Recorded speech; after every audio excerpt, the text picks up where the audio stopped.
विक्रम और वेताल उन्मादिनी की कथा।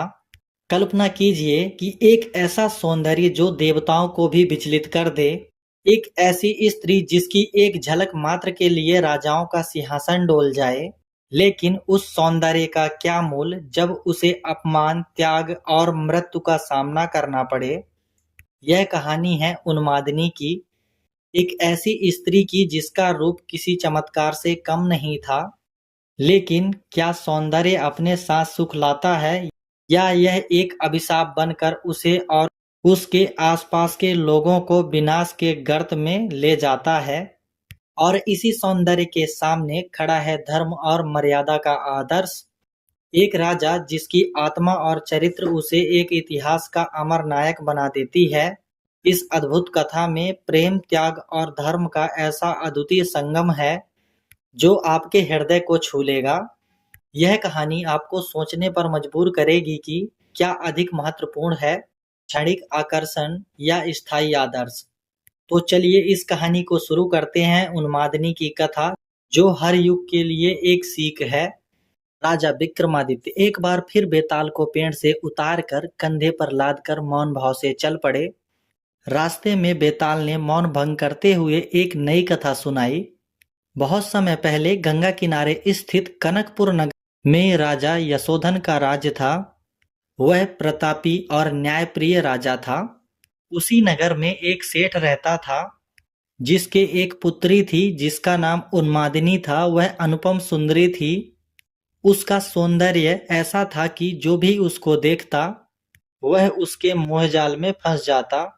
जब उन्मादिनी विवाह योग्य हुई तो उसके पिता ने राजा यशोधन के पास जाकर उसे अपनी पुत्री से विवाह करने का प्रस्ताव दिया। तब राजा ने ब्राह्मणों को भेजकर उन्मादिनी के शुभ लक्षणों को देखने को कहा, परंतु ब्राह्मण उसकी अलौकिक सुंदरता देखकर भयभीत हो गए। उन्होंने सोचा कि यदि राजा इस कन्या से विवाह करेगा तो उसका राज्य संकट में पड़ जाएगा। उन्होंने झूठ बोलकर राजा से कहा कि कन्या कुलटा है।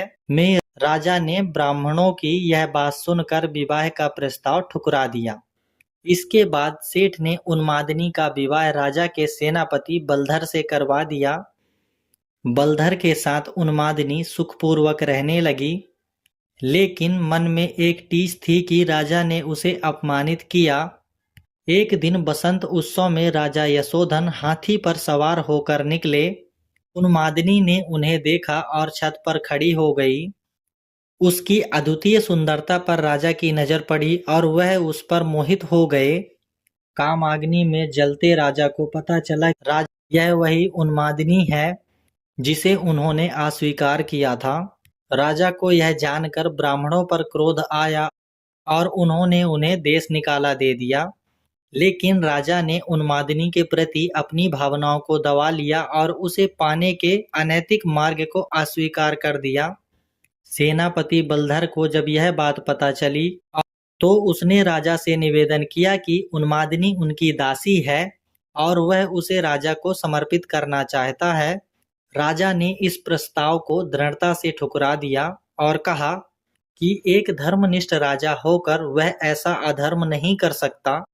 राजा यशोधन ने कामज्वर के ताप से शरीर छोड़ दिया, लेकिन अपने धर्म और मर्यादा का उल्लंघन नहीं किया। अपने स्वामी के मृत्यु से दुखी बलधर ने भी अग्नि में कूदकर अपने प्राण दे दिए। यह कथा सुनाकर बेताल ने विक्रमादित्य से पूछा, राजन यह बताइए, राजा और सेनापति में कौन अधिक दृढ़ चरित्र वाला था। तब राजा विक्रमादित्य ने बेताल को यह उत्तर दिया, राजा अधिक दृढ़ चरित्र वाला था। सेनापति ने स्वामी भक्ति निभाई, लेकिन राजा ने धर्म और मर्यादा की रक्षा के लिए प्राण त्याग दिए। वह मोहित होकर भी कुमार्ग पर नहीं चला। बेताल ने उत्तर की सराहना की और कहा, व्यक्ति की पहचान उसके चरित्र से होती है। राजा ने सच्चे चरित्र का उदाहरण दिया, लेकिन उत्तर देते समय राजा का मौन टूट गया और बेताल फिर से उड़ गया। तो यह कहानी हमें यह सिखाती है कि सच्चा चरित्र वही है जो धर्म और मर्यादा का पालन करते हुए हर परिस्थिति में सही मार्ग पर टिके रहे। किसी भी व्यक्ति को क्षणिक सुख के लिए अपने कर्तव्य और आदर्शों का त्याग नहीं करना चाहिए।